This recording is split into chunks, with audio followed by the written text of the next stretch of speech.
Hi, everybody. Welcome to First and 10 presented by Allstate. I'm Stephen Levine in the Sporting News studio, and I am joined via telephone by the always jolly Matt Hayes. It's Christmas time, Matt. You got your elfin ears on and your You holly... want me to sing for you? Yeah, could you?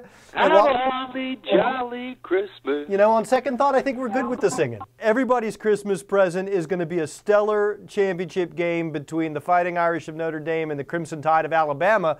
But you suggest it may not just be this year's championship game, it might be a precursor to the championship game next season. Yeah, I mean, if you're geeked about this game, and a lot of people are, including obviously the television execs with these two storied programs in Vegas, people in Vegas are saying, Stephen, that it may be the most bet-on college football game ever, period, which is unthinkable.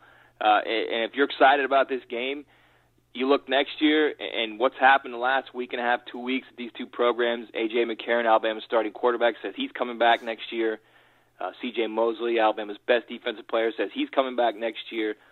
Notre Dame's two key players on their lines of scrimmage, Lewis Nix, the massive D tackle, and Zach Martin, their standout left tackle, both have said they're coming back. So you got all these guys saying they're coming back.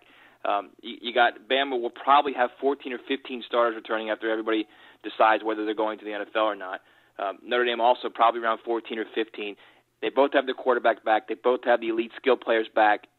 These guys are ready to not only tip it off on January 7 here, but to maybe go after it again next year. Yeah, but you talk about people making the decision as to whether or not to go to the NFL. One of those guys is Alabama head coach Nick Saban, rumored to be talking to the Browns.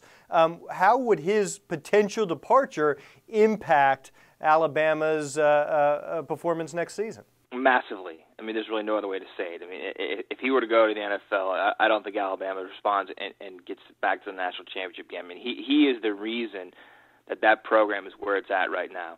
And again, until it happens, until all 30, however many teams are in the NFL say, yeah, we've got coaches, I'm not believing it that Nick Saban's not going, because it's just kind of who he is. He's just a guy that does what he wants to do. He walks to his own beat, and I wouldn't be surprised at all if he left. Yeah, and he's already stayed at Alabama longer than I think any other stop in his coaching career. Yeah, I mean, he has, but he's also the guy that obviously said he's not going to be the coach at Alabama back when he was coaching the Dolphins, and of course he was the coach at Alabama. So we have no idea what he's going to do. Only Nick knows what he's going to do. You know what? His wife Terry probably knows more what he's going to do than he does, actually. Right. Now, another guy who's going to be at the top of a lot of NFL teams' lists is Oregon's Chip Kelly. He flirted with the NFL a little bit last season. This season, it seems like he's flirting even more. Does Chip Kelly bolt for the NFL? Yeah, I'll tell you what, it was a lot more than a little bit last year. He was basically the Bucs coach. In the 11th hour, he pulled out. So, and I think inevitably he will be an NFL coach at some point.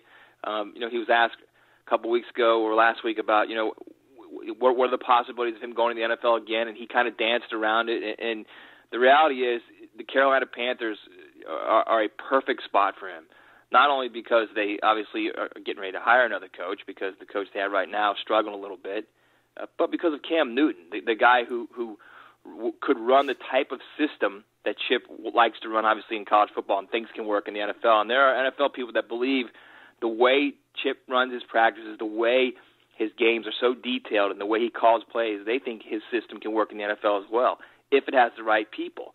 And obviously, you got to have the right personnel, and the guy to lead that personnel would be a guy like Cam Newton who would fit that spread-type system perfectly. Now, there are also some rumblings that there's going to be an NCAA investigation into the Ducks program.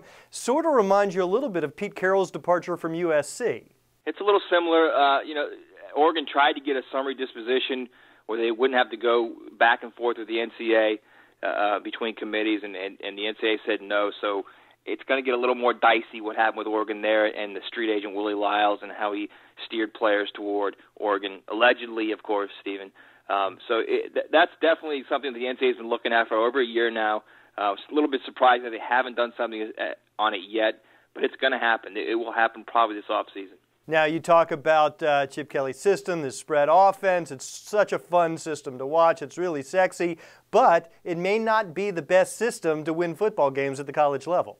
Well, I mean, I think when you look at the 14 BCS seasons that we've had prior to this one, and you look at what has won a championship, what wins championships, it's being able to play defense, stopping the run, and running the ball with multiple pro set systems.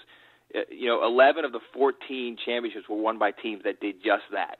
The 3 that weren't, Stephen, were Texas in 2005, Florida in 2008, and Auburn in 2010.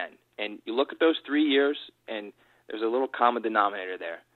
Great, and great at the quarterback position. Maybe, Stephen, the 3 greatest quarterbacks ever in college football history, in Vince Young, Tim Tebow, and Cam Newton. And when you have guys like that, dual-threat guys that can do so much, that can carry a team, it doesn't matter what system you're running. But I think you look at like Notre Dame, how they got back in 3 years under Brian Kelly. Brian Kelly admitted last year that, you know what, we wanted to be like an SEC team. We kind of modeled it after what they're doing so well in the SEC, how they run the ball in pro sets, how they stop the run.